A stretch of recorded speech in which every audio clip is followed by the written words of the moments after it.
મિત્રો, પહેલો વરસાદ અને ગિરનાર, આ કોમ્બિનેશન જ એક જાદુ છે. તો ચાલો સાથે મળીને આજે પ્રકૃતિના ખોળે આવેલ ભવનાથ મહાદેવના મંદિર તેમજ આ ભવનાથ વિસ્તારમાં પડતા પહેલા વરસાદનો આનંદ લઈએ. જય કેતારી.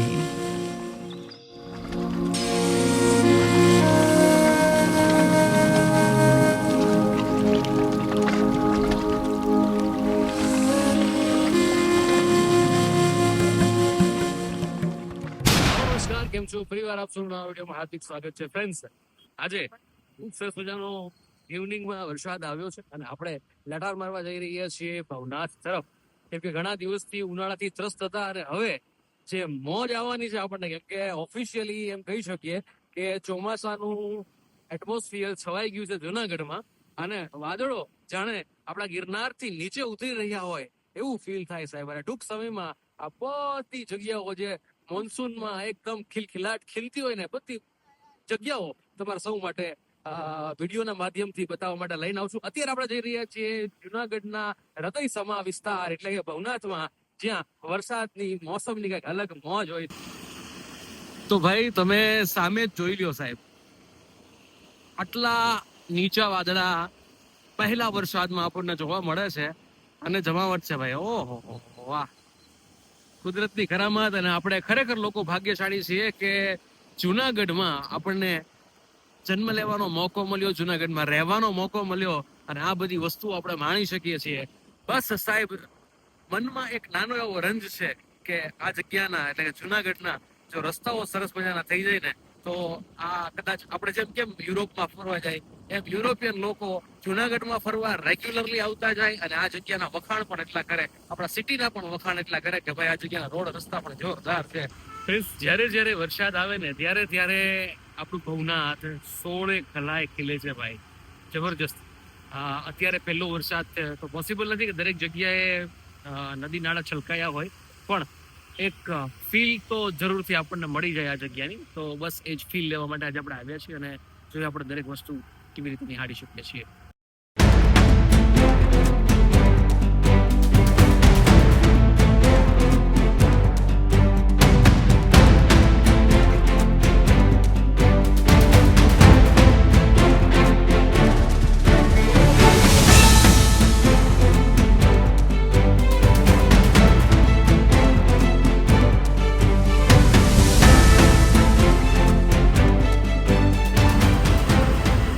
ત્યાંથી આપણે હવે દામોદર કુંડ, હવે આપણે અત્યારે દામોદર કુંડ તરફ જઈ રહ્યા છીએ અને જો તમે દામોદર કુંડના કેવાક અત્યારે સીન આવે છે આપણે જરૂરથી જોઈશું.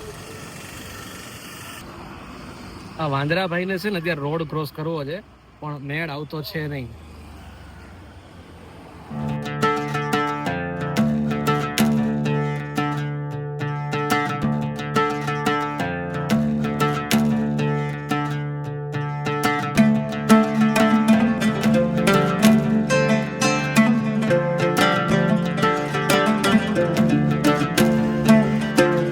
અત્યારે વરસાદની શરૂઆત આજે ઓફિશિયલી થઈ ચૂકી છે અને રૂડા એમ કે ને કે વરસાદના છાટોડા આપણા જુનાગઢમાં પડ્યા છે. ત્યારે અત્યારે ભવનાથ વિસ્તાર તરફ આગળ વધી રહ્યા છીએ અને આ જગ્યામાં જે દામોદર કુંડ છે એના વિસ્તારમાં આપણે આવ્યા છે અને આ જગ્યા ઉપર ખૂબ સુંદર મજાનું પાણી ભરાયું છે. તો તમે જ્યારે પણ આ જગ્યા પર આવો ત્યારે દામોદર કુંડના જરૂરથી દર્શન કરજો. આ જગ્યા પર છે ને જો આ રીતનો કંઈક માહોલ આપણને જોવા મળે છે, જોરદાર.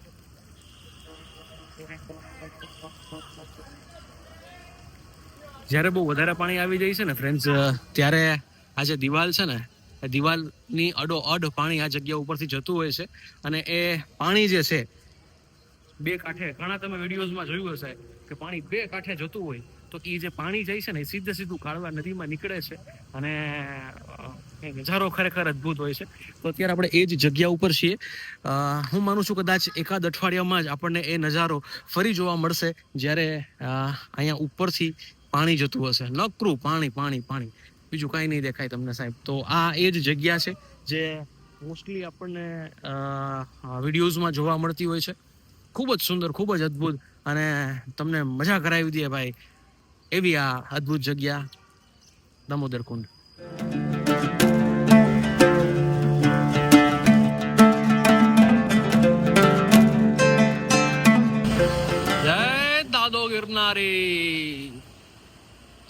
ગિરનારી, હર હર મહાદેવ, જય ગિરનારી, જય શંભુ. આ દાદા, હું તમારી મોજ, જાણે વાદળાઓ અભિષેક કરતા હોય ગિરનારી મહારાજને, એવું ફીલ આવે છે ભાઈ. જોવો, જય ગિરનારી, જય ગિરનારી.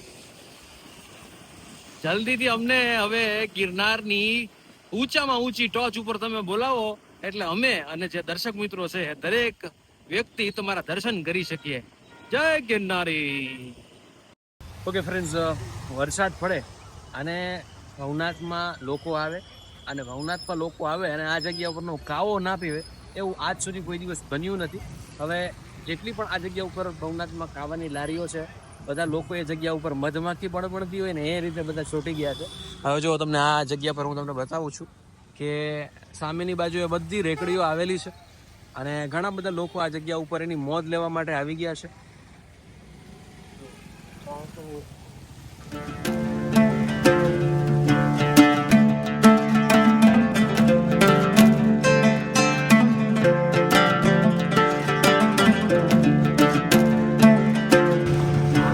ચાલો મિત્રો, હવે સરસ મજાના ભગવાન ભોળાનાથના દર્શન કરી લઈએ અને ત્યારબાદ આપણે આગળની જગ્યાએ જશું. જય ગિરનારી.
જે તમે ટાઈમ લેબ જોયો ને, એ ટાઈમ લેબ મેં ક્યાં લોકેશન ઉપરથી લીધો છે હું તમને કહું. બેક સાઈડ ગોરક્ષનાથ આશ્રમ છે, અને આ જગ્યા ઉપર આ પાળી છે, આ પથ્થર જે છે ને, પથ્થરના ટેકે મેં ફોન રાખ્યો હતો અને એ ટાઈમ લેબ આપણે લીધેલો છે. તો આ શોટ સ્પેશિયલી કેવો લાગ્યો જરૂરથી જણાવજો. આ એક શોટના લીધે મારો અહીંયા જો હું અહીંયા સુધી આવ્યો ને, વસૂલ થઈ ગયું એમ કહેવાય. મજા આવી. ગઈકાલે આપણે ગોંડલમાં હતા અને ગોંડલમાં ખૂબ સરસ મજાનો વરસાદ થયો. ઈચ્છા હતી કે ભાઈ જુનાગઢમાં વરસાદ થાય ને આપણે ત્યાં હોય તો આપણને મજા આવે, અને કાલના દિવસે જો હું જુનાગઢમાં આવીશ ને તો 100% દાદાના દર્શન કરીશું. ઓકે ફ્રેન્ડ્સ, હવે આપણે ભવનાથ આવ્યા હોય અને ભવનાથમાં આવીને જો તમે બાલવીની ચા કે કોફી ના પીઓ તો તમારે ભવનાથમાં ધક્કો થાય એવું હું પર્સનલી માનું છું. બાલવીમાં મારો કોઈ એમ કે ને કે ભાગ નથી 50%નો. પહેલાં તમને એમ થાય કે મિલનભાઈ બાલવીના બહુ વખાણ કરતા હોય તો ભાઈનો ભાગ હશે. ભાગ નથી, પણ મને ચા અને એની કોફી બહુ ભાવે છે, એટલા માટે હું જનરલી ત્યાં કોફી પીતો હોઉં છું. પણ આ જગ્યા ઉપર મને એક સરસ મજાનું લોકેશન મળ્યું છે ભાઈ. જો કદાચ મેળ આવે તો શૂટ થતું હોય તો કરાવું. જો લોકેશન જુઓ, જોરદાર.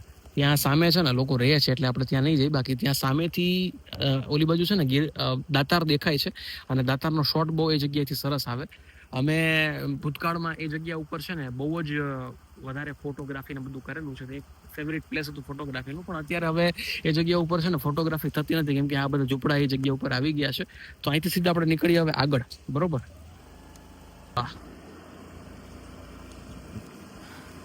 શું વાત છે ભાઈ, રવિવારનો દિવસ આપણો આજે સુધરી ગયો છે. જે મજા કરી છે એ અલગ લેવલની છે ભાઈ.